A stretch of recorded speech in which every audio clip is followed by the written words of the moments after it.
Welcome to this week's episode of Nitty Gritty. Our very special, now most favorite guest, because she showed up with the most delicious. We are off to a cinnamon roll awesome start ever. Brittany Ratelle, thank you so much, all the way from Idaho. You might have traveled the furthest. Wait, what? I might be. Yeah. I live in Coeur d'Alene now. I know. So. Oh, no big deal. No big deal. Maybe we should come up there and we could do like You live next to my boy right here. I know, a right? podcast Right now. on the floating green. Do you know how many big, athletic behemoths live up there I actually don't in know the of any. summertime? They all live on Gaza Ranch. Yeah. They do. I mean, there are some. They go party on Lake Coeur d'Alene. Yeah. I know. I mean, Gretzky's up there. That's a big Yeah. one. But I think, who did I hear? Elway, Aikman. There's a Really? bunch of them Yep.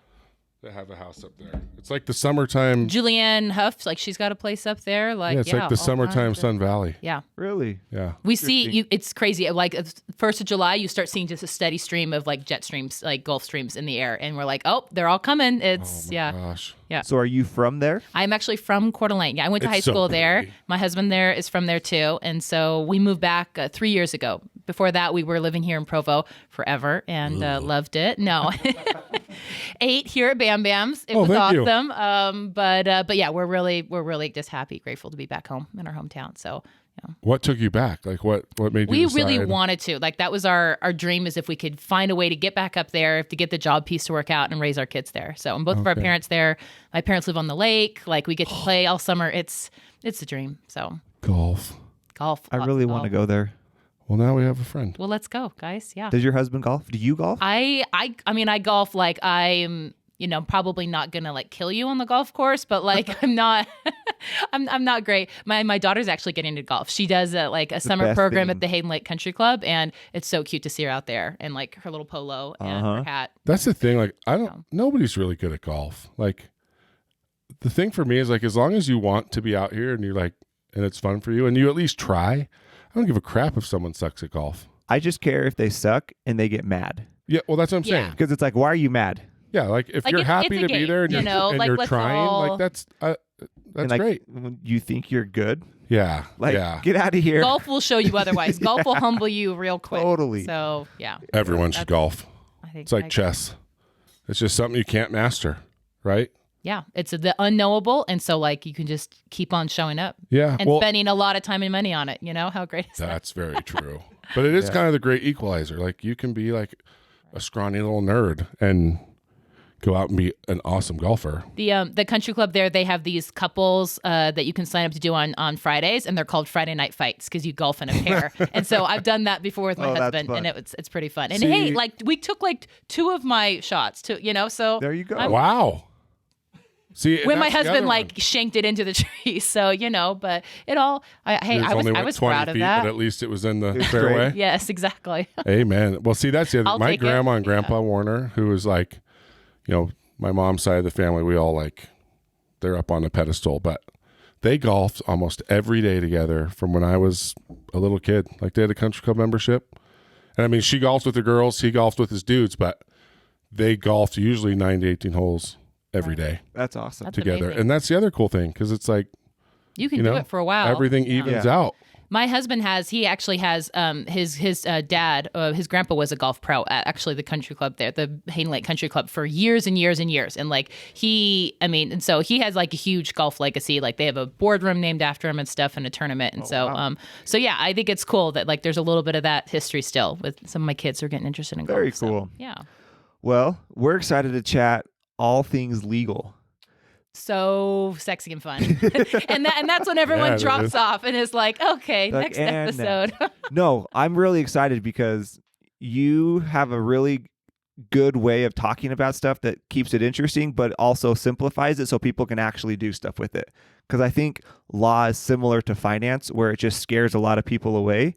And so they just kind of don't do anything and cross their fingers that nothing happens. Right. They kind of they go, it's crossing fingers and then head in the sand. And then I always say to my clients, I kind of usually have two types of entrepreneurs, people who treat me as a chiropractor and they'll come in and check in and wellness and here, let's work on projects. And then I'm an ER doctor. And it's We are in trouble. There is a fire. I have gotten a letter. Cam's got his hand up. Yeah. IRS was in my backyard The IRS. yesterday. I got something from the state of California saying I own $30,000 in payroll taxes, or I got an assistant who's taken all my stuff and locked me out of my accounts. Like that's, stuff like that happens. So which one is more? yeah. All of that probably could even. happen to Yeah. me. Like Annie could ruin my life. Oh, totally. He's got the power. She has it all. So could Brent. Yeah. Brent, don't do it. Don't He's nice. resist the urge. So ideally there's like a healthy spot in like the middle where it's like, look, Right. there's some risk, like you got to move forward, you got to be confident, you got to try things out, but there's also some boundaries you can put in place with the people you're working with your employees, especially with partners, customers, spouse. clients, spouse. Yeah. But like, do you see that most people come in because they're on fire and then transition to a chiropractic type relationship? Yeah, I mean, it just depends a lot on the kind of the personality Yeah. of the person. So, Okay. in terms of how risky are they of a person of like, no, we just go for it and like we'll figure it out in the air later versus like, Oh, hey, those type of people are idiots. I like to have a plan, and there's people who like, no, I'm gonna plan, I'm gonna talk this out, I'm gonna talk to the accountant, I'm gonna talk to the attorney, and then move forward with that. So Now you're speaking my language. So how did you get into law? Is it something you always wanted to do growing up? I mean, I was a debate nerd in high school, so I mean, it was an option for sure. I was like a high school You were a paradox. debate person? Because You I was have I was a cheerleader and I was on the debate team. Shut your mouth. So yeah, Can you imagine Like bringing her home to the parents? a classic high school she's pairing, a cheerleader. right? Yeah, she's also on the debate team. she's also on It's the like, debate team. So What? basically, I really like to talk, and I've never been accused of being quiet. So that's what that means Unreal. right there. So Cool. But then, I went to BYU here, studied communications, PR, and then I was just finishing, really interested in graduate school, but was kind of debating like, public health, maybe public policy. I did some work overseas for the Foreign Service for a summer internship, and there were tons of ex-attorneys, and they were all, no, you should go to law school. And I'm like, what are you guys talking about? You've all bailed. Like, none of you are lawyers anymore. And they're like, you go to law school, people take you seriously. You get incredible critical reasoning skills, writing skills. Like, you'll have options. You don't have to go practice if you don't want to. And I was Just like, the degree. Like, okay. being able to say you have a law degree? Yeah. I mean, It's a throwdown, you know? Right. Yeah. Well, it's like most of the agents, not like all the successful sports agents. Are all for sure. Are It's all It's not like they attorneys, yeah. really practice law, but No, but it's they almost can. a prerequisite to those get approved contracts by and the they NFL. go- Yeah, anyone who does Yeah. pretty serious entertainment and sports, like representation is usually, Right. like, who can move back and forth, and whatnot. And so, went to law school here at BYU too, and loved it. And then, but I did other practice areas and getting out because I had my first baby as I was finishing law school. So like I had her in November, I graduated early in December, took like one tax final, which was awful. I don't do tax law because Oh my gosh. tax law is Could the you worst. imagine? And then I got like the worst graduation present ever because I had to study for the bar, and I took the bar in February. So Oh, wow. with the 2-month-old. So Did everybody in law school like judge you when you started showing a little bit? Like, no, I mean I it was guess your career's not BYU. important anymore. There was a really good dean, and she actually passed away last year, Wendy Archibald, and she was like the dean of like student life, like helping students, and like she was so nice when I came in, and she was like, okay, here's what we can do. Like if you start getting sick and need to go in like the remote classroom and watch classes, like that's an option for you. And That's like gotta it be was an only just, BYU thing. I'm sure it's only a BYU thing, but it was a really like family friendly law school. So it was, 'Cause that wouldn't work on Suits. I'll tell you that right now. you see, I would did shut not you down. I did not see a lactation room in there. I'm telling you. Nope. I don't think it was prominent as part of the law firm Oh architecture. my gosh. So did- Megan, Sorry, Harvey. yeah, I love that show. I do. I too. do. It got bad towards the end. Yeah. Right. It was I way agree. better at the beginning. But going through school, did you have like a specific topic area, or did you just enjoy?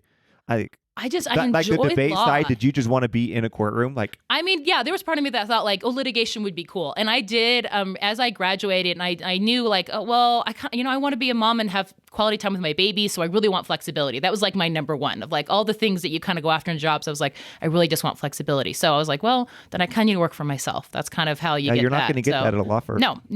Yes, even like a clerkship program, like it'd be very structured and set, and I'd be hiring a nanny or nannies, and it wasn't the right fit for me. And so I really just worked for myself out of as soon as I graduated and passed the bar. And so I did family law and estate planning because there were ones that I felt comfortable with, competent, and I didn't need a huge team. I could do it on my own and just take clients. And so I got to do a fair amount of, litigation and like being in court doing family law. Family law is nuts. And so you see, Like, people. did you do a bunch of divorce and stuff like that? Divorce, child support. And then I even did guardian ad litem work, which is when you are the court-appointed advocate for children in like high conflict divorces. Like things have gotten so bad that mom has an attorney, dad has an attorney, and the child has their own attorney. And that's who I would be. So Oh, that would be really hard. it's really hard because it's almost always there's mental illness, there's abuse, all kinds of different abuse, there's trauma. We're dealing with a team usually of therapists and counselors and people all trying to help of like sort out what's the truth because we have different allegations being thrown back at what mom and dad are up to and how they're awful parents. And like no one has clean hands in this whole thing. It's all about like who's the worst, and so you feel for everyone in that system and there's a lot of good people trying to do good work, but I mean it's hard. It's a really emotionally draining work. So yeah. So like right out of law school, it's not very common to go like solo. Like No. the majority go big firm, spend some time there. And then maybe like, transition, like kind of a lot of dream people's arc is like they'll go work for a firm and then going like in-house counsel is kind of seen as like the next like stage of a cushier job. Yeah. Because you don't have to do billable anymore. You have one client and you've hopefully had enough of different experience in law that you can, advise and then you'll go and, kind of help them find other attorneys that you need, for specific things. Like, So was it hard for you, like going out? I mean, kind of, yeah. because you're going up on some of those cases, pretty big firms, Yeah. right? I mean, they'd And, show like, up with seasoned attorneys. like So big teams and you stroll in there. It's like, yeah, I mean, I was telling you guys, like, sometimes I'd go to courtroom and they'd be like, "Oh, are you here to observe?" And I'd be like, "No, I'm opposing counsel, but let's go talk in the hallway," which is normally where the deals get struck. Like, you like, Right. let's talk it out and see if we urinals. can, yeah, See If that we in the can- movie all the right. time. Like, if we can Mike, work it out. Mike, Yeah. they walk in and lock take the door. plea, man. Take the plea. I never did criminal, so it's all reaching like settlements and for like my work, it was all about like, well, what's the parent agreement going to be like? Usually like the custody agreement, and debating and What was your splitting up favorite thing about finance. that? I liked being able to help people who felt like they were walking through a really rough chapter of their life and being someone who could listen and not add any more anger or stress or, to that situation, but hopefully just be someone who could listen and help them focus on what they could control, which is not a lot there. And that is frustrating. But so, yeah, I really like that part of my job. So. How did you not take it home with you? That would be really hard. It would be really hard. I mean, especially when because I interned and I did like with the Utah Crime Victims Legal Clinic. It's a nonprofit in Salt Lake. And we would go to a lot of abuse like trials and we'd have to go and, walk through and listen to like a child give testimony about things. And it's tough. I mean, everyone in that field, no one allows any of their kids to go to sleepovers. That's the first takeaway is everyone's like, nope, no, I've seen too much. You're not allowed to sleep in anyone else's house. Like, but you just try to. That's so hard. Like we're kind of like that. Like it's so hard. hard not to get, because I mean, it's such a fine line of being like overbearing and like And just trusting ruining things people, for your kids. right. But luckily we have like family. If you have family, and hopefully still families and adding on to like good practices with your kids, which is like you have lots of discussion. There's open conduit. You name the right parts of your body. Like you don't, you talk about how we don't keep secrets in our family. Like there's little things you can do, even, like the Rad Kids programs will teach that kind of help you feel like, well, we have some control. Not that like you can be like, well, because we did this, we're not going to have this ever shadow in our family. Like it's, have a proper balance of naivete, but yeah, try to have the tools that you can. I guess family, like it can happen. in one of my sides of the family, there was like best friend in the ward, 2 doors down, Right. like watched each other's kids for years. And it can totally happen. their daughter in all of a too. sudden came out, 4-year-old daughter. I like to think about that all the time. Like, am I missing something? Oh, dude. Yeah. It's Like, terrible. am I going to find out down the road? Like, it's scary. Oh, yeah. But see, it's totally true. Like what you're saying about just like you keep an eye out for it. You talk to me if anything It's like everything, happens. right? Just be smart. We talk about it. I mean, it's all the different topics that we've had on the podcast. It's just like the communication, right? It all comes back to how are you able to communicate with kids? Mm-hmm.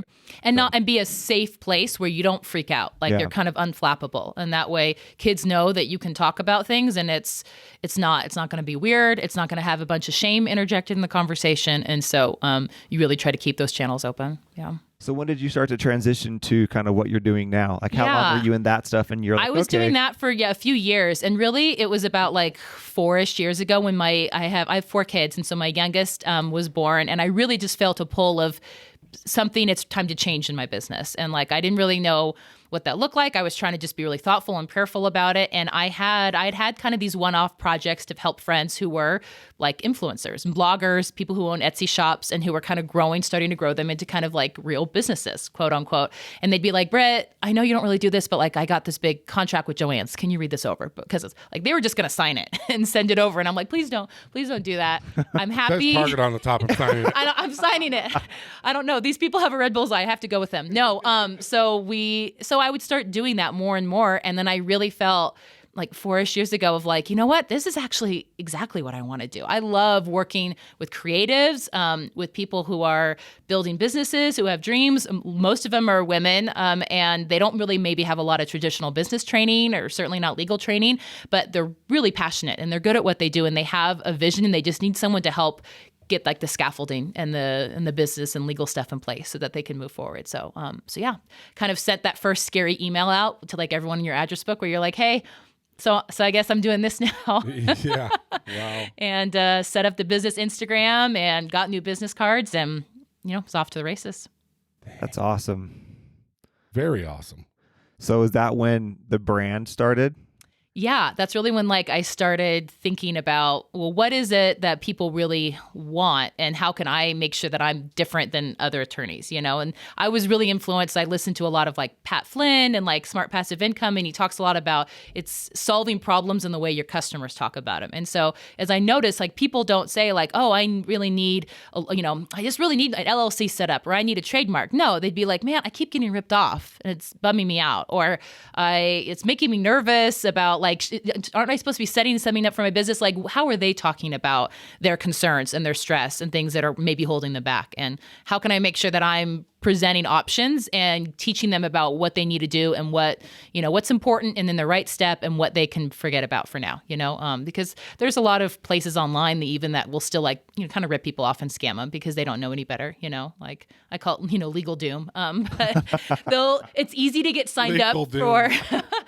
for legal zoom. Yeah. For Okay. plans and programs. And then like, it's just a form filler. Like it's not anyone actually helping you. So There's no attorney that actually stands behind any of that work So either. I mean, you might as well like if you need to go set up an LLC, just go do it yourself or hire an attorney. Like those are kind of like the two options. LegalZoom, you feel like you're getting more, but you're not. It's the same as doing it completely on your own. Yeah. So yeah. So how did you, as you were starting this, how did you overcome, because it's something I had to struggle with for a lot of time, like in the finance world, finance and legal are, I feel like, very similar. Like if you don't walk in a 3-piece suit, white hair, the oiled, like the leather fancy black shoes in the mahogany office, like you're not legit. Right. And it's funny because it's really been interesting as I've kind of progressed in my career to watch people who start and they enjoy kind of working with someone little. And then as soon as they think they've made it, all of a sudden they're like, okay, I got to trade up now. Like I have to show that I'm legit. So I have to now go hire one of those people. Yeah. They're kind of treating it almost as like a marker of success. And in their minds, like, well, to prove to myself. And it's funny. I've noticed that there's actually quite a few things like that in business that people like, there's the actual logistical of like filling out the thing or getting it. And there's all the mind work around it. And sometimes it's totally the mind work it's the hang up for people. They're like, well, I don't know. I want to start like the Instagram. And I'm like, it's not that big deal. Start the Instagram. And they're not really worried about that. They're worried about, well, what are my neighbors and my friends going to think when I come out here and I show my face and I'm like, hey, I want to do this thing. And like, they're paralyzed by like what other people will think or the appearance of success or failure and all that does to mess with you, So, yeah. So like, how did you overcome some of that stuff? I mean, especially being younger on your own, no big firm, and being a woman.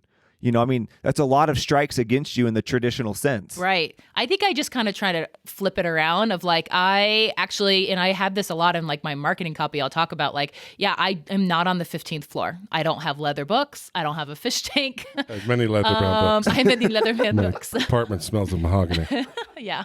But that actually doesn't make any difference to me trying to help you get your business legally legit, and I'm actually way more suited than your dad's attorney that he golfs with that doesn't know anything about the Instagram. And when you sit down and meet him and you're talking about the Facebook, right? Yeah, exactly. The Facebook. Yes, I can help you with that. No, and is this going to kind of laugh and be like, you're a food blogger? That's a real job. And it's like, yeah, buddy, this person might be making 6 or 7 figures this year. So you should probably, be a little bit more humble. But you don't see that. I mean, attorneys by nature are really, they're pretty traditional and they're backwards looking. Like that's what we're trained to do, is to always look at the past and case law. And so I think they're very slow to adapt and to see how do we actually show up and how should we be serving our clients, and what part of these trappings are really not useful. And in fact, we're just making our parents, making our clients pay for them, Right. Yeah, at their expense. Well, and it's such an intimidating thing to do, as a new business owner. Obviously you work mostly with female clients, like just she won't work with us, Cam. I already asked her. She passed a note to me. She said she would. She would work with me. Yes, but I guess I'm just. She says I'm very sensitive. I'm on the outside of this. You could tell. But yeah, it's there's still a lot of people that don't want to ever feel like they don't know what they're doing. Totally. So pride gets kind of in the way. So yeah, being an attorney that feels like easy to talk to or approachable. Right. That right there is, I bet most attorneys, if they would just do that, that's like all you need. Just like you don't ever get worried about asking a question or calling. There's no dumb questions. No dumb questions. No judgment. Just dumb people. Yeah. There's a lot of those. Yes. But yeah, I get that a lot where people, it's funny how often I'll get on the phone with somebody and like a consult and they'll be like, don't be mad at me. And I'm like, listen, I am never mad at clients. I'm mad at my kids who ripped open a box of goldfish, because they're, heathens. But I don't get mad at clients because, I don't expect you to know everything about the law. That's not your zone of genius. You're really good at selling t-shirts or making funny videos or whatever. So whatever you did. Thongs look really good on you on Instagram. And so like Influence in the Wild, I haven't gotten anyone from Influence in the Wild yet, but I mean, that's a goal, right? Man. Is to get that level someday. Oh man, I love that page so much. It's so good. But yeah, it's just to move forward, like, hey, that was then. When you know better, you do better. So let's talk about where you want to go and what do we need to have set up so that this isn't holding you back. Well, and I feel like you were super ahead of the curve in that, and like picking a niche, especially in this type, right? Like that's something that my eyes have definitely been open to with the podcast, is like the business side of social media. I'll fully admit, before the podcast, it was always like, oh, sure, they have lots of followers. Cool. Right. Like, what does that even mean? Like it meant nothing. What does that translate to? You know? And now all of a sudden, like you hear about all these contracts in the business, and it's like, wow, that's actually kind of overwhelming, you know? For sure. And so to be able to think that you had kind of the foresight to get in front of that, I think is pretty cool. And especially around here, it's kind of, maybe it's not, but it feels like a lot of, the influencer world, there's a pretty big market here in Utah. For sure. And there's a couple like theories about that, but I think it's, when blogging was having kind of its mommy blogging heyday, I mean, Utah was certainly a big epicenter. I think it's, part of that. Some of the theories are like, well, we had a pretty well-educated populace of stay-at-home moms, and that's kind of a unique thing. A culture that really valued, family activities and like the parties and the events and gathering for holidays and everything that went into that, and then documenting that. We have a strong personal documenting history in LDS culture that really translated well in terms of blogging culture. So I think and wanting to be seen, like, I think that's the hardest thing about being a stay-at-home mom is like, I'm just here. I'm here. You know I'm doing the same work every day. Yeah. Repetitive, unpaid labor, the right. greater economy doesn't see it, doesn't show up on any spreadsheets and terms. And it's the same thing that you hope and that you see and develop these relationships that are important. But yeah, it can be hard. It's easy to lose your identity in that. Right. Bit. Yeah. It's an outlet. And Yeah, that's really interesting. The blogging thing was nuts. All right. Like everybody was doing it. Yeah.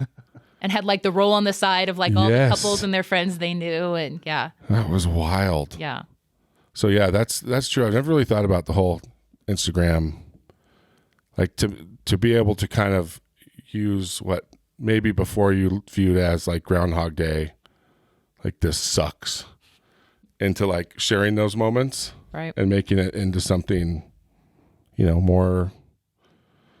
It'll I be don't wanna say interesting. meaningful, because that's not true. Like, but just be able to share it and Right. and add a little spice to And connection. life. I think that's the other thing. Connection is probably the social best way media to say it. allowed us now to connect in ways with people that we couldn't, where before it was kind of limited to maybe your neighborhood or whatever, that sphere of influence that you had. And now you could find someone, if you were struggling with infertility, you can find a network that if you were a special needs mom, there was people that you can connect True. with that. And so, which I think has been really great for, and that's one of the positive tools I think of social media. Yeah. Yeah. Plus, if you think you're a kick-ass mom, like I do some cool stuff. Yeah.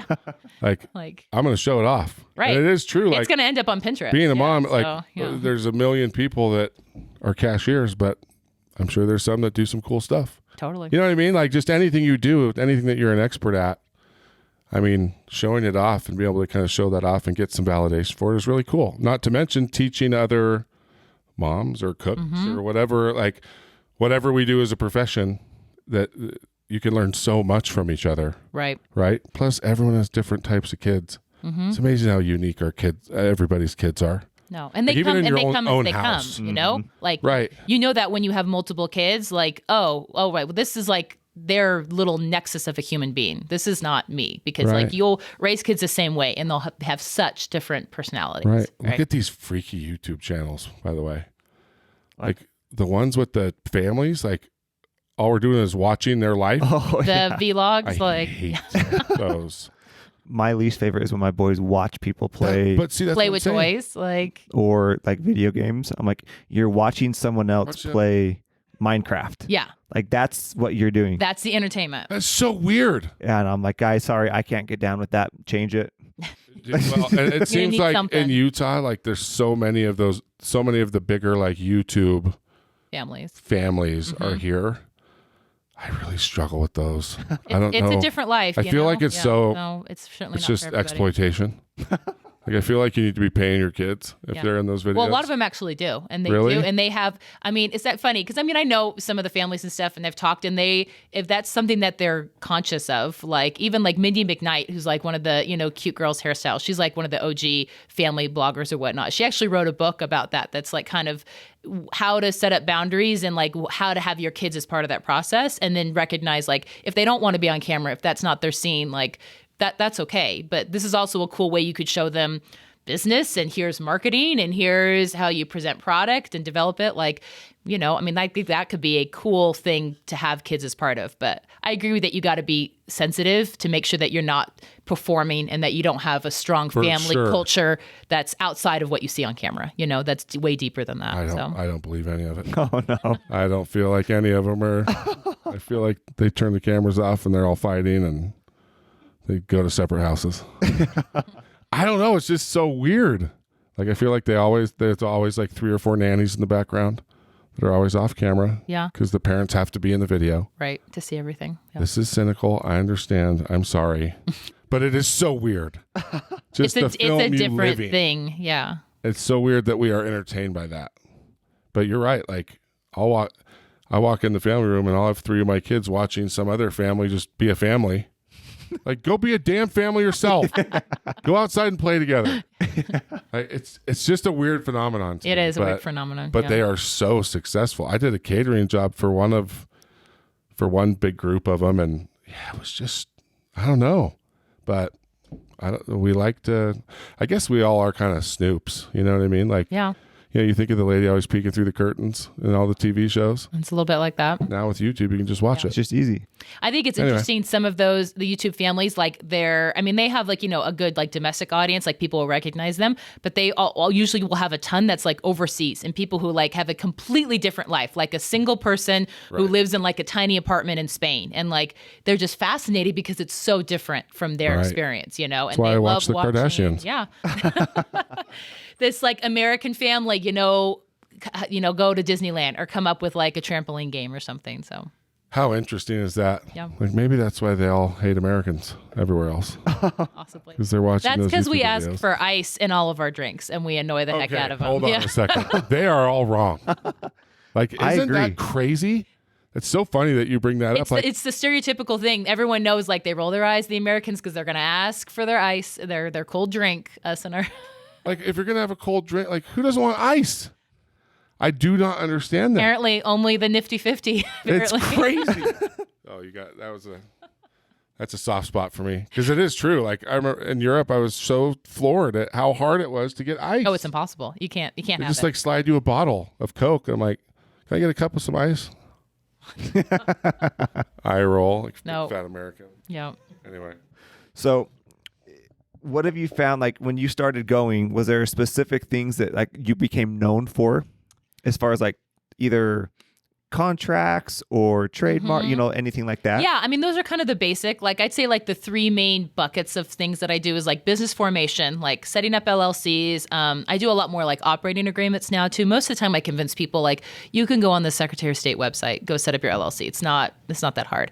But operating Wait, really? agreement. I didn't know that. No, it's really easy, Cam. Oh, wow. But the operating agreement, sometimes it's called a founder's agreement or a partnership agreement. That is like your business prenup, and that's super important if you're in business with someone else. Because if you don't, I'm not saying you're going to have a business divorce, but you have a high likelihood of there being conflict whenever there's an exit. When life changes and someone wants to leave and you haven't talked about, who gets all the cool stuff you made for the business, especially now where it's like, well, who gets the email list? Who gets, Who gets the Instagram account? The Instagram, who gets the podcast episodes? Yeah. Who gets all the blog posts and all of that stuff? And then like, can someone else start a competing business that's really similar?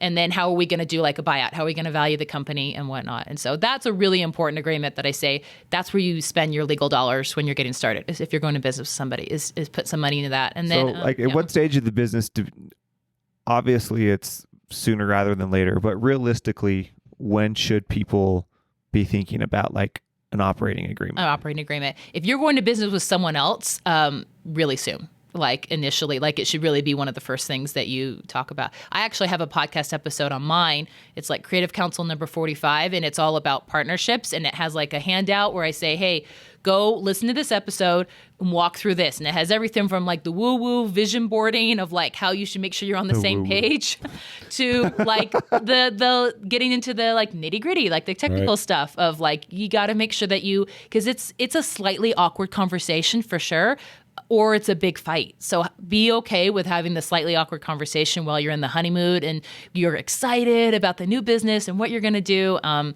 that's a really important, thing to do. Yeah. So that's something I wanted to make sure we talk about because your podcast is awesome. My question is, how often are you asked questions that you've answered in an episode and it's just like, will you just listen to this, please? A lot now.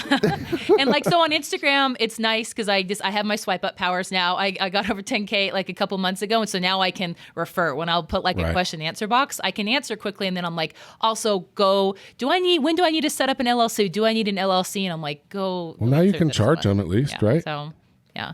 For what?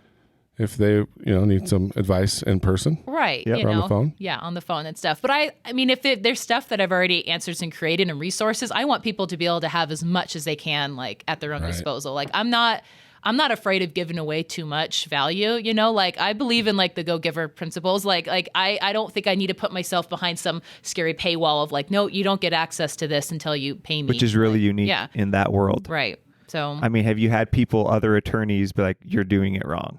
For sure. I've had other like trademark attorneys who are like, oh, you should always be charging for like all your consults and you shouldn't be talking to anyone about like their name is not going to be trademarkable. And I'm like, I have a really hard time not. And so if I get on the phone with someone or I'm talking with them about their name, like I will probably immediately start to at least give them some feedback. Like I don't want to broach ethically, you know, in terms of like, oh, I'm an attorney and you should take everything, you know, to the bank. But it's hard for me not to just be helpful, you know. So what have you found has been like, I don't know, the most common? That's what I think I was going to ask the same mistake? thing. Most common mistake. Yeah. Or like it happens and then they finally decide that they've got to get an operating agreement. In the operating agreement, I'd say like outside of like the getting stuff started, I would say like not starting your LLC. And it's not because like everyone gets sued, but it's because it's a really pain to go back and like redo everything, to like go back and set up your LLC and then untangle. Who starts a business without an LLC though? A lot of people. Really? A lot of people they get online and start of selling things? Oh yeah, a lot of people are like, I'm a sole proprietorship, and I'm like, that's nothing. That's default. That's Times New Roman font. That's what you their did. Bank account, like their bank account is their name. Really? Yeah. And they don't even have a separate bank account. And I'm like, you have literally everything on the table. So if anything happens, they can get access to all of your stuff. So maybe let's talk about that. Why do Yeah. we need an LLC? It establishes a fence, a boundary between your personal and your business assets. And so it is a simple, usually fairly cheap, inexpensive, easy, flexible entity. It's like, that it's like the state of Utah, it's like $70. Like it's like $78, guys. You can get What online. about tax write-offs and stuff? Like, No, you can write off taxes, but the thing is, you don't have the liability protection. So if someone sued you and you don't have a Bam Bam's LLC set up, anything that's in your house, in your Right. cars, your 401k, everything is on the table for them to get at. So so you have to have an LLC set up, and that's a really good idea to do first, and then do the business bank account, get your EIN, set up like your online payment so that all matches and that's clean, and then that's a really good like strong business foundation. shouldn't you even pay yourself as an LLC also? You don't, like, you don't have to, but like you should that's not what I be do. taking like personal. I mean, you should like move something over into your personal account, like, and just not commingle funds. That's really the number one way people lose their LLC protection is they are like, oh, they put everything on their business credit card or personal, like they mix and match their personal and business funds. So, because then someone's like, well, all that money should be on the table then for me, if I have a judgment against somebody. Yeah. So are you still, I mean, is there ever a need for an attorney to set up an LLC? Like some people do because they just know that like they get like deer in the headlights, like I'm not going to do it. And they just want to hire someone. So that's fine. But like, it's really not that difficult. You can go on and do it in all 50 states. You can do it online. It's fairly straightforward. like everything else that comes after setting it up. I mean, you can make all the partnership agreements. You can make all the articles of incorporation, like you can kind of use the generic ones they give you. Yeah, they'll set up the LLC will set up your articles of incorporation and it'll have like the state seal on it, like if you want to set up your LLC, just Google your state LLC and then look for the .gov website. If you end up on a boring government website, you're in the right spot. Yeah. If it's like hard to use and not pretty at all, nailed it. And Like, it asks yeah, the so- most the stupidest questions. Yeah. Like, here, what is your business? And it has like this drop down. It's like, none of these are None real of these, businesses. right? Yeah. Hey, are you transporting used fuel over state lines? Make sure. Like, I have all these really random questions of things that you're like, no, I don't do any. Like, does anyone do this? Like, who is selling used like tires? Like, so you'll I just saw on answer Instagram no. somebody was selling used Chick-fil-A sandwiches this morning. It was probably that guy who is using sandwiches. So yeah. So I think LLCs is something a lot of people probably think they need help with, but don't. But don't. What would you say is something a lot of people need help with, but they don't think they do? A trademark. So I'd say I'd say after the next category is probably like contracts, or probably contracts and like IP, like intellectual property, like trademark. Contracts, people tend not to get things in writing, especially in the beginning. And they're like, oh, it's a friend, it's a trade. Like we have emails, it's all fine. And that's not to say like an email could be used as a contract, but the problem usually is you haven't addressed things in there of like what happens when the unexpected happens. Like what happens when someone cancels the event? Who's out for the money? Like what happens to all the pictures that we took? Have we talked about intellectual property rights? Like that stuff is usually not addressed. And so that's why getting stuff in writing is a really good idea. I freaking hate contracts. I know. I'm not going to lie. No, they're a pain. Don't read all of them always. If it's from Google, then that's probably fine. I'll like browse through it. I'm like, first of all, why do they make them so bloody hard to understand? Like instead of just saying this is a computer, it's like 9 sentences. Right. Describing and defining what a computer is. And yeah. Yes, and it's like, yeah, sure. Yeah, that sounds, I mean, That seems like a pretty normal. And, and that's like a I feel like that's just like job security. It is. Yeah. I tend to have like when I draft contracts and like I sell some in like my online shop. Like I have my own like contract template shop of like, I try to strike a balance of like, we need some of the language there. And like people have been like, it's so legalese. I'm like, yes, that's exactly what it is. But not to go and just add in words that don't have extra meaning. Like, it doesn't need to be, crazy 10,000 pages long. Like, say what it is, be clear, and then move on so that people, and make it easy to sign. Like, a lot of things people understand is you can do online signing is completely valid now. So don't be messing with like printing out and signing contracts. Use DocuSign or HelloSign or whatever. Make it just part of like your onboarding as you work with people that you do it, and then like get on with your life. How often are you actually like requesting a change to a contract? For some of my clients who are like the influencers and like that's their main source of revenue is sponsor content, a lot. We'll redline a lot. So yeah. And that's something that sometimes people have initial reservations about and they're like, well, they sent it in a PDF. Like, how can we change it? And I'm like, there's such thing as a PDF to Word converter tool. Like it didn't come down the Moses like from Mount Sinai. It's not, it's not set in stone. Like, don't believe a BS that like, oh, I have to check with legal and I don't know if like we can change it. Come on. Like, it's just a document. Even if it's a policy, even if it, whatever, excuse, everything's always up for negotiation. It's just a dance. Don't take it personally. So, I mean, as you're doing that, the trademark thing. Trademarks seem simple because you can go on and do them yourself and even do a search for yourself. But, and trademark law is all about protecting consumers. That's how trademarks came into being, is like, look, these poor little consumers, peasants out there, we want to make sure they're not confused when they're buying something. I love calling it. And so I'm not the only one. Yeah. And so we want to make sure that like if you are selling and have distinct things about your brand, then they know what they're getting and they're not being duped. Sounds fair enough. And so trademark law is obviously used by companies and brands to protect their property and put good boundaries around, we're using this name and selling this item, and you're not allowed to use a similar thing. Anything that could be confusing doesn't have to be the same. Unless you're an Apple and Right. you have a pear as the logo. Screw that. Yeah. And that's the part that's tricky, because people will get on the trademark database and they'll put in like, Bam Bams, and they'll be like, oh, 0 results. I should be fine. I can keep using my names. But did they search for Bam Bam? Did they search for an alternate spelling of that? Like, any of those could be considered too confusing. If you look up Starbucks with 2 S's at the end, 0 results. Obviously, do not name your coffee company Starbucks with 2 S's at the end.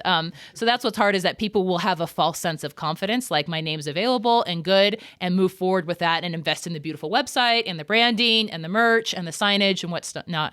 And then they'll get hit with cease and desist once they're rolling enough that their business gets on the radar of somebody else, another firm who's like in charge of monitoring this stuff. So what happens? I mean, we're in Utah, and let's Right. just start before we get to the trademark. You get on this, the state, and you choose your business name as Bam Bams, and so you're good in Utah, so you do it, and then you start to expand. Right. Like, how does that work? Like, if You get into, only get- or if yeah. you sell stuff online, or you start. Yeah, you don't have any of that automatic. And so just because you have the domain or the social media handle, or that's your LLC name, you only get the common law rights of you selling what you're selling in like your geographic location. And for a lot of people, that's not their dream. They maybe start out that way. Even service-based businesses, even a restaurant, might want to be like, well, that's phase 1, but I'd love to have events. I'd love to have online courses or digital products, or like a cool Bam Bam barbecue Or box sell or something, sauce or like, whatever. or whatever. If any of that is part of your vision, then we gotta protect a trademark and get you a federal one that's going to be valid and get you boundaries in all 50 states. And Yeah. so the trademark is what's going to protect you nationally. Yes. So you don't need to have different entities set up in all the different Nope. states for any reasons. No, but you need a trademark. Okay. Yeah. What is that process like? It's definitely an investment, time and money. So it takes anywhere from 7 to months to a year to get it back, and that's when you can put like the little R with the circle, if you like it, you should have put a ring on it. So that's where You're full of them. I love it. And it's, costs usually upwards of like $1,500 up. And it depends on how many things you're selling under your name. There's no such thing as a universal trademark. Like, I want the trademark, I want it in what? What do you sell? Do you sell food? Do you sell t-shirts? Are you online course, coaching, mastermind? That's like a really popular category. A lot of my clients want now is like all the cool ways you can make money online. So they all want protection in that class. Yeah. How do you protect like trademark, like certain sayings or like content? So like an online course, right? So that's actually not trademark, it's copyright. So copyright protects creative work. So all the cool stuff you actually create, like a book or an ebook, handouts, audio files, videos, online course, copyright is the right tool, and you can actually register the copyright, and that actually gives you some enforcement rights. It gets automatically, you get protection as a creator of it, but the problem is that if you find someone ripping you off and you want to go after them and you're like, hey, knock that off, that's not cool, or we need to set up a licensing agreement because that's my stuff that you're using, they can be like, nana boo boo, come get me, and you can't do anything until you have a copyright registration. It's an empty threat. And so for if your stuff matters to you, especially if that's a big part of how you make your business is your cool content, make sure you have a copyright registration. So how do you know, like, if there's an influencer in California and an influencer in Florida that aren't in the same circles but are talking about the same thing, or they create a very similar course, how can you protect it? I mean, for that, it would come down to like, is one actually using of the others, or is it like a parallel discovery? Which that's a true phenomenon that happens. It's like conditions are ripe.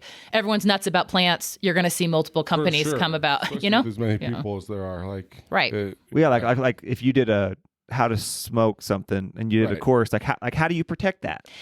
It's fine. You can register the content. It's basically protecting, like, people can have another course like that, but no one's going to be able to come and take his photos or his videos, or like if he has cool handouts about like temperature and things that have more creative work, things that he's put work into. If it's really functional and like more like business method, or like even like I have a 3-step process, that's likely not going to be able to get a whole lot of copyright protection. The more functional it is, the less protection it has, because it's like, look, we're all moving on this world, and like even like recipes don't get copyright protection because they're seen as too functional. They're all copied from somewhere else anyway. Right, they're all derivative of something else. I love how everyone's like, this is my recipe.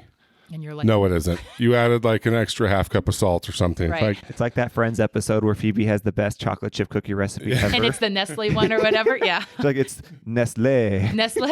Yeah. It's very exclusive, right? So that's like, but it's your interpretation and how you bring it. So for someone who does like food blogging or recipe space, like, no, you can't protect the recipe, but the photos you can protect, the video tutorial you can protect, the thesis statement, blog posts that you put on before someone could get to the recipe, that you can protect. So yeah. Okay. So do they need to do that every time they post a video? Or I mean, it's a lot to do. Is it kind of an umbrella that I have clients that will do their whole website like once a year, and you can actually register the copyright for your entire website. So if you have a lot of content on there, that's a good move. So is that stuff protected? It's on the website, but let's say it's on YouTube and somebody shares it as if it's their own or whatever. Right. Like, is it protected that way? I mean, you can decide what you want to have done. If you find someone ripping off like your if you stuff. put it on YouTube, like you're kind of... And like you can have like YouTube will get a license that like people can like link to it. That's obviously okay. The problem is someone like embedding it, and there's actually a lot of kind of that's a developing area of law, and that's what we're seeing even with Instagram now is commercial photographers will share something on Instagram, and then like Mashable, this was a recent news litigation that happened, is they asked for like the rights to the photo. The photographer says, no, this is my fee, and they didn't want to pay it, so Mashable just embedded it on a news story and like got around it. And of course, like the photography union was like, that's freaking ridiculous. Instagram, you got to shut that down. Like, why would anyone pay for our photos if they could just use them without it? Like, you're going to kill our whole industry. And now Instagram kind of passed the ball and was like, well, you still need to have the licensing rights, but we also think embedding has a lot of functionality. And so they're still working out what does that look like. Instagram was like, not our fault, But yeah, if that's how you make your money, then you should probably be registering your photos, which you can do more in like a whole collection if you're a photographer. There's an option for that at the copyright website. So, yeah. This just sounds like that could be like a never-ending abyss Yes. of new things coming worry up about. every single day. Yeah.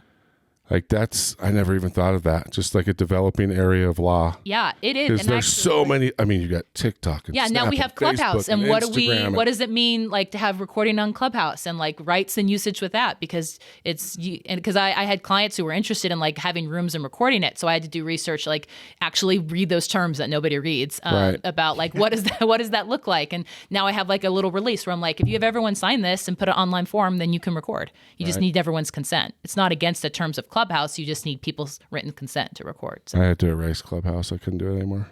it's I even it could set be cool, but it could be notifications a to like time suck, you know? like very like spread out. Yeah. It still was like 10 different pop-ups an hour. Yeah. Just like this room is starting. I thought I was really going to like it. And then I started getting, I'm like, It's just a bunch of windbags that would love to hear themselves talk. well, like to your point about interrupting people, like there's 30 people on the stage. It's like It's a joke. nothing productive is happening. Yeah, And it's weird. I mean, like it's a lot hours of and people hours who of stuff. this year they don't have any of their events to go to. Like all their keynotes and conferences were taken away, and so this was like, well, let's find a way to put people into a different funnel to try to make some money. So Conceptually, I love the idea because I'd so much rather get on and talk. Obviously, we have a podcast than post a picture or right. But can't you do do like a something live else. stream, like a live Instagram? Like what? And now what's the Instagram has difference? rooms you can do, so you can even have like a little panel with people. They just added okay. that. the difference so, is like yeah. you can invite people and they can talk. Like so, you get access to these people. Like we're an Instagram Live, you can just watch them and send them a text Question or message, something. right? Right. Where with Clubhouse, they can actually invite you on and you can have like a live discussion. So with that how's person. that different than like Zoom? You know what I mean? I mean, that it's like discoverable by anybody. yeah, Like, Zoom, you have right, to have like a link. Like Oh, okay. There's you no know, way like- you could like wander on a random Zoom. I see. Yeah. I see. because like Interesting. Elon Musk might be on there and Right. you might get picked out of the crowd to walk up on stage That's and pretty cool. ask him a question. Right. And you're having a one-on-one conversation with this person, right? So it's more just like continued access to Is people. it- people when you you- wouldn't have normally. But Yeah. I agree there can be there's a lot of posturing too. And so it's good. Like, okay, what is this? Does this actually make sense for me to be listening? And, because there's a lot of just like, As if some we need bloated to stare at our phones anymore Right. than we already do. Uh-huh. Right? Yeah. Yeah. Wow. Totally. I never thought about like you said, the Clubhouse thing. It's got Clubhouse. like that's a world all. All on its own. And with- that's why I actually almost every really social media, right? is changing all Everything. the time. Yeah. And actually I really like that part about my job is that like I get a chance to keep learning, and I Yeah. love listening to podcasts and taking online courses and making sure that, I'm trying to be abreast of like what's changing in the industry, because social media and the intersection of that and businesses is something that's changing all the time. So I think it's interesting, but like- it's a lot. Sorry, go ahead. Mine's kind of a longer question. Was yours quicker? You can go first. Oh, thank you. Yeah. What percentage of your clients are like influencers? Because what's funny is a lot of our guests are your clients, Yes. which is kind of a small world. Who? I'm just kidding. A lot of them. I'd probably say 60 to 70% of my clients would Okay. put quote unquote like influencers. But here's the thing: influencers is kind of a loaded term, or they're the influerati of like I the. love There it is. That's our favorite term. She dropped that right before we started, and I wrote it down. I was like, that is brilliant. And But- depending who the group is, they're the influnati. Influnati, maybe. A Yeah. lot of them are influnati. Sometimes. Yeah. But like, I think influencer is kind of a loaded term. Some people don't identify as an influencer. And I don't think a lot of people stay as a quote unquote influencer for long, meaning like that's how the only way they're making money is like sponsored brand collaborations. A lot of people then evolve into their own products, because if you can sell jammies for somebody else, you can probably sell your own jammies, and then moving into other things like speaking, coaching, books, other projects. And really that's a smarter business strategy, diversifying your revenue streams. And, Yep.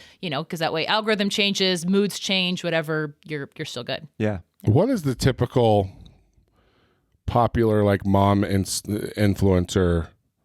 Let's say 150,000 to 500,000 followers. What are they making a year doing that? I mean, depends, because not always the number of number of followers. I mean, engagement equates, is really but- the big. Yeah, engagement's the number. Well, the type and of then, business, right? Like she said, like, are they just there or do they have? Well, I'm other just talking about the businesses? one Yeah. that's just doing like sponsored or branded posts, right? Go pick up my kids if we weren't on spring break. There we go. Isn't that a nice reminder? I would say, I mean, at least 100K, but some of them making multiple six figures. So yeah, it depends. But there's a huge range. There are people who get caught up in the numbers who are like, oh, they have so many followers, and that influencer might not be able to move a t-shirt, like honestly, like, so it's, and then I've known people who are like micro influencers or nano influencers with a much smaller following, but like it's targeted and they're authentic and they're, and you know, the way that they relate to their audience, and they're very thoughtful with what they promote and sell, and they make a great living from it. So interesting. Yeah. Okay. So we have a scenario that I'm close to right now. My cousin Scott Warner. Right. Has like 180,000 Twitter followers. Like Twitter is his kind of baby. Like, yeah. So about a month and a half ago, out of nowhere, his account was suspended. Just poof. Was he happened to be posting political messages? So well, I mean, he is conservative, but right. not. Because I've had that happen to a couple of clients. What they told him was there were 2 videos 3 and 4 years ago. Mm-hmm. Where he had songs in the background. It was just his kids dancing. Yeah. But he was at a public place, and so it got swiped, ID. I don't know if it was a public place or not, but he still has not been able to speak to anybody about it. Like, he needs to find someone who works there, because that's the way how you fix that. Really? Yeah. That's like, how I dealt with that? Yeah. I have more and more on Instagram, because that's where most of my clients. But yeah, people who they've gotten shut off, and like they're just put in the back of a huge line in terms of customer service, like copyright complaints.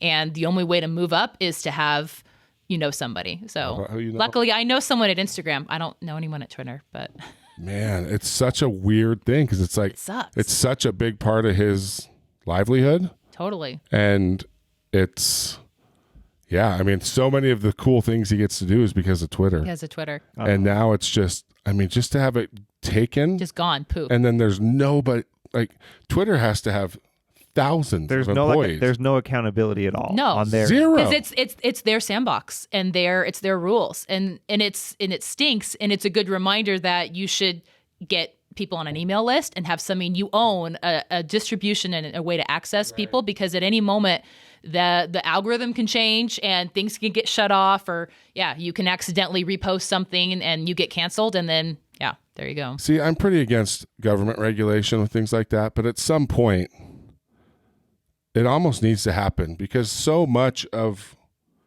I mean, it really does shape a lot of what or how things are, right? Like for them to just be able to just take that away without any explanation, or even a customer service line, for heaven's sakes. Like, I mean, that could cause some real issues, real damage. And that's the debate now with like the liability is, are these big platforms, social media platforms, is it a public square, or is it more like a newspaper, or is it like it's a private business and they can regulate content and user access at will without, and then not have liability. Basically, people can't launch a suit against them and be like, hey, that was discriminatory, or that was against, like, you changed your contract terms on me. And right now they're protected by that. So it's hard, because I believe, because I like freedom of speech, and I like, they should not be able to dictate what goes. Like, if you're gonna have it there and it's supposed to be public, it's like Robinhood, the whole stock thing. Yeah. Like when they decided you could sell your GameStop, but you couldn't buy it. Right. Mm-hmm. Changing the rules. It's crazy that 2 people had the power to do that, and Twitter and all these other social media companies, it's the same thing. It's a lot of power in a few people's hands, and like any oligarchy like that is not, it's not great. It is. I mean, it's an oligarchy. Yeah. It's funny. Whenever we hear that word, we think Russian, right? Like Russian oligarchs, but we have that just as bad here. Right. I mean, and there's the rumor, there's some steps that have been taken that there might be like antitrust law against it. And like, if they were breaking up into smaller companies, would we see healthier competition where like, there would naturally, the market forces would make people be a little bit more accountable in terms of not having sweeping content moderation that seems unfair, that seems biased. Yeah. So that seems more transparent. It's a slippery slope, but at the size that they are now and how much influence they have over society worldwide, there needs to be some, protection from our end too. Right. There's small businesses like that are built on the backs of it. And like, that's how, that's how they've reached everyone and built it. And so, it's just a good reminder to, yeah, have a backup, have another way that you can be building, connecting with people, so. Wow. So he's screwed. Totally. It's out. We just got to post somewhere like, do you work at Twitter? Who If you works do, you're at probably Twitter? not a very good person. But 'Cause they're can you do us a horrible favor? Well, it is funny that it's so, like big tech is definitely left leaning, we'll say politically. They're in Northern California, a lot of them. Right. Silicon Valley. And it's like, yeah, at what point did it become about like, we can shape the world how we want to instead of just leaving it open discourse? Right. It's just You it's their form of government, right? Right. It's just a different, It's a And- different. It's turning our government into the same thing. right. Like we're And more at some divided now point, than you're ever. recognizing that like we can't ever be working for each other's mutual destruction.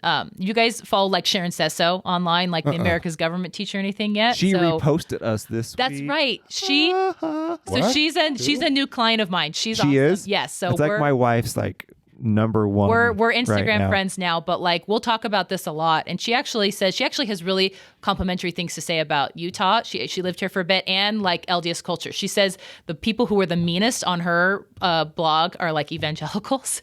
She says they're the meanest trolls, and she's like, actually, I've had lots of good conversations with those, like, because she knows I'm LDS, of like your faith, and she's like, we might not always agree with everything, but like they ask good questions, and they're okay to engage in a wrestle that's respectful to someone who differs in viewpoint. And I'm like, that's the secret right there, is you need to be able to have a conversation and not take things personally and be able to try to understand someone's viewpoint. And that Which I would doesn't say is mean not agreeing. normally the characteristic of No. a lot of people around here. No. Oh yeah.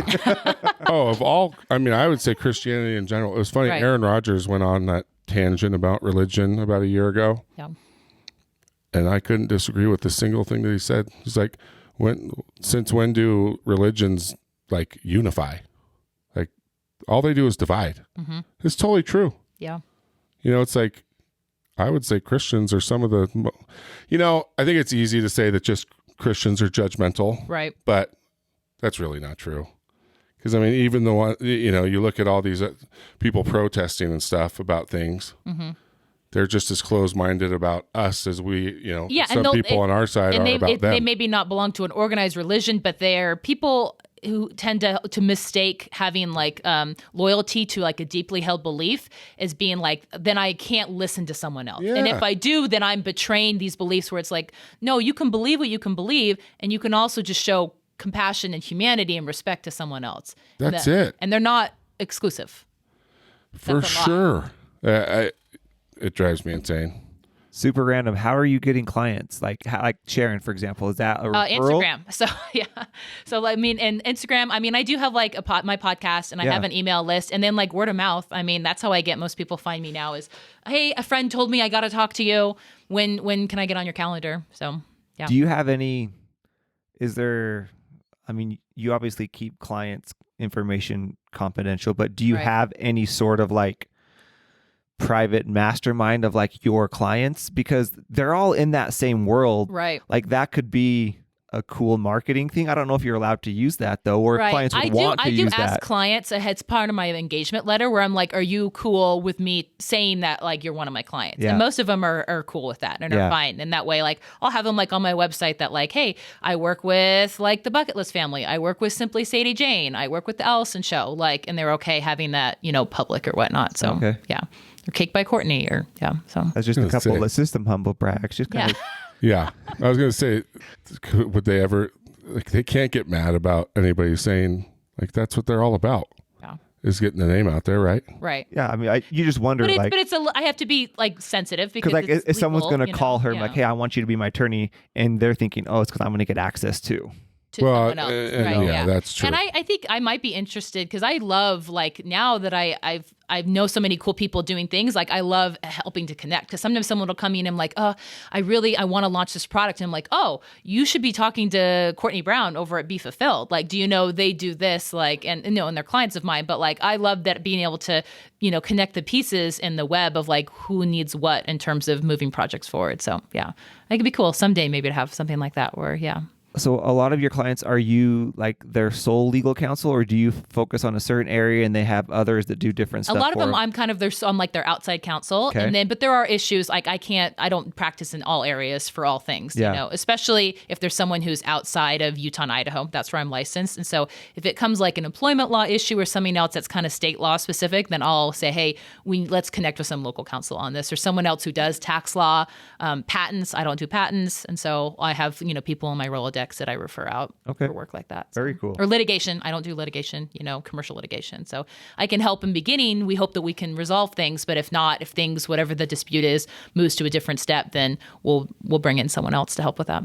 So what's the favorite part about what you do right now? Like, is there a part of what you do with your clients that whenever it comes up, you're most excited? Most excited? I just love like getting on a Zoom with somebody and just talking about like checking into their business. What are they doing now and where are they going next? And I love getting to hear about, well, we want to do a book next. We're doing a cookbook. Oh, awesome. What does that look like? And I just get to talk about the new dreams and ideas and then start putting pieces into place of what Right. needs to happen behind the scenes that maybe no one else will appreciate besides me. But I love that I get to be a part of that. That's my favorite part of my job. So as a lawyer doing that, are you charging, maybe I shouldn't ask this question, but No, do you you charge like, totally is it like a retainer, or is it like every time I call you, you like, Yeah, I bill. So I Press the do. button. I have both. I have like flat fee billing for like my projects. Like for a trademark, I can usually tell Right. people it's going to be this much, or like a copyright registration, or they need a custom contract, and I'm like, okay, it's probably going to be about this amount. I'm pretty good at guessing now because I've done it so much. And then there's some things where it's going to be like back and forth. Like, hey, we need to send a cease and desist, or we're negotiating a buyout for part of your partnership agreement. I'm just going to keep track of my time, and you know, and I just bill them that. So so how many people yeah. have called you about your services, and because they think they're really cool, Exposure. Yeah. yeah, like Expected I they will want it for talk about free. you being my lawyer. 0. Nobody ever asked that. Not even I don't like believe small you. not even small fries that you would never work with. That I think mean, think sometimes they're people will. cool. I've had people say, "Hey, it was a quick question or something I answered for them," and they're like, "Hey, send me an invoice. Happy to pay you for your time." And I'm the one who I waved them off, and I'm like, "Hey, you know what? First one's on the house or something." Like, and and I'm okay with that because I know they'll be back when Oh, they're for ready for sure. something else. No So, one has ever tried to use their I feel like that's all they ever do. influrati status. But here's the thing: who talks about their lawyer online? How many times have you ever heard But someone? still, All right, people but want everything to not pay for that free. bill, I'll talk about the lawyer. Yeah, You know what I mean? I'll name a So- sandwich after you. yeah. I'm Whatever- actually really whatever you surprised need. because they're so used to getting everything For free. But I think there's still enough of a fear of like, wait, no, lawyers are expensive and serious, so like you just don't mess around with that. Like, Well, and that's the other thing. Like, Yeah. I want to pay, so if something gets screwed up, I can like get mad. right. You know So what I it's so it's a good I want a relationship. choke to throat. Or, Yeah. Hold on. Choke the throat. Throat to choke. Because that's what's weird about trades, right? Like, Yes. because people think like, oh, It's not like serious. both people think that they got like, oh, I really went all out for you, and then Right. it ends up like, well, I didn't really get out of what I wanted out of that trade. When I have clients who like want to do a trades, I'm like, trades are fine, but I'm like, write up an invoice, even if like you zeroed it out, put so that someone knows, oh, I didn't know that like a website package was this. I did not know For that like sure. a photography session was worth this is what you were charging. It just keeps everything like honest, you know? All my trades get invoiced now. Well, they have been for a while, but Right. but yeah, you have to. Yeah, Well, it's just like hiring family to do like plumbing. totally. It's like if the pipe bursts again 2 days later, it's a little harder to call and say like, I know you did this for free, Right. Come but back you did it wrong. You did it wrong. You'd almost rather just pay for it. Yeah, to have that, to just make sure that you can have like, I have because people have asked like, I have a Instagram post about that of like, because friends and family will like ask people for discounts. It happens all the time. And For it's sure. like, here's what you should answer and be like, look, I would love that you want to work with me, but like, I value our relationship so much that I want to make sure that you're only hiring me because I'm the best fit for what this is, you know, Right. because this is my package that I'm going to have for this. And just be clear, like, Right. because really we should be paying friends and family more because we love and support them and want to like support their businesses. Like, See, and that's totally Yeah. true. Like, I'll never ask family for a hookup unless there's something I can do right on the other side. for them, right? Yeah. So what? Maybe you can't answer this question, but I'm looking for all the dirty stuff. Yeah. Like, what if anything, in the last however long you've been doing this, any like really funny, questions or needs or something that has come up that Something stands funny. out? I mean, I get kind of random stuff sometimes. Sometimes people will ask like, I'll get some pretty weird trademark things of like, can I protect this? And like, actually there's the law changed now that you can have like profanity and you can trademark stuff like that. So Really? that's something the Supreme Court handed out a new decision a couple of years ago that says it was a guy who had like, the company was called like fucked you, like FUCT, right. like you, and his t-shirt, his caps. And so you can for the time being. And so there's a couple people where I'm like, if you really feel strongly about that, we could put a trademark on for that. So It's like all the pho pho places. It's funny. That. That's my best friend's bowling name. Whenever we bowl, ever since like 7th grade, it's FUQ. Yeah. I was like, what? What? That's really funny. So you can copy or you can trademark profanity. You can trademark like expletives and profanity and stuff now. So yeah. What if it's just spelled straight like the profanity? Can you do that? Or you could if it's available. Like the PHO. Yes. Yeah. T. It's you probably like profanity squatters now. Right. Yeah. People who are out there. Sure. Which you can trademark squat, but like you have to pay fees every 6 months, and you can only do that for a couple of years. It's funny, like the Kardashians, that's how people find out what they're naming their kids, is they'll troll the trademark database because they will always trademark like all consumer goods for their kids before they announce their name. Oh my gosh. That's crazy. Isn't that crazy? Because they don't want someone launching a perfume and What's using crazy is that name. people know how to find that. That's what's crazy. Like, how do people know how to I guess find like Hollywood, trademarking? reporters / trademark lawyers, they know how to check the database, and so it'll be. It is sad how many incredibly intelligent people are out there doing that, taking advantage of laws, Right. and just totally just leeching off of other people. Yeah. Like them not knowing, whatever. Like even just parking on a website. Right. It's so. I don't know. It's infuriating. Like you're just not a good person if all you're doing is just waiting for somebody to I just had to pay a bunch of money for a domain. It just makes me so mad. And it's some fat little dude in his basement, just like hates everyone. A basement dweller. It's so sad. Well, there was that story of the guy around here a few years ago. Like he was in a wheelchair and he went to every single like restaurant in town with a measuring tape. Measured the ADA, like the parking spots. Mm-hmm. How high are the rails? Do they have the padding on the right? And I think he had sued like 200 different places in 1 year, and just settled with all of them for like 5 to 10 G's a piece, until finally a judge told him he can't do it anymore. Come on, that's crazy. That's predatory, and it's against the spirit of it. Because is accessibility important? Of course, yes, and also. Do we need to make sure that you're not, like you said, taking advantage and being a bully, against people, small businesses. So if the handrail is like 1 inch too high or low, is that materially affecting like the business and anyone who wants to be able to use that service and use that establishment? It's a crazy world we live in. So, well, this has been awesome.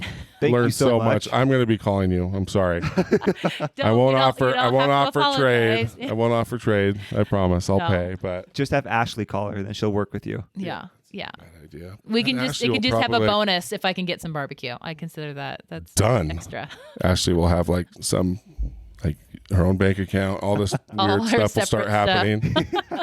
Anyway, well, thanks for coming. This has been such a pleasure. Where can people find you? I'm Brittany Ratelle, all the places. So that's my main website, and that's where I am on Instagram. And it's been great, guys. I'm a huge listener of the podcast. I don't miss an episode, and so it's a pleasure to be here and just to be chatting with you guys. It's been great. Thank you.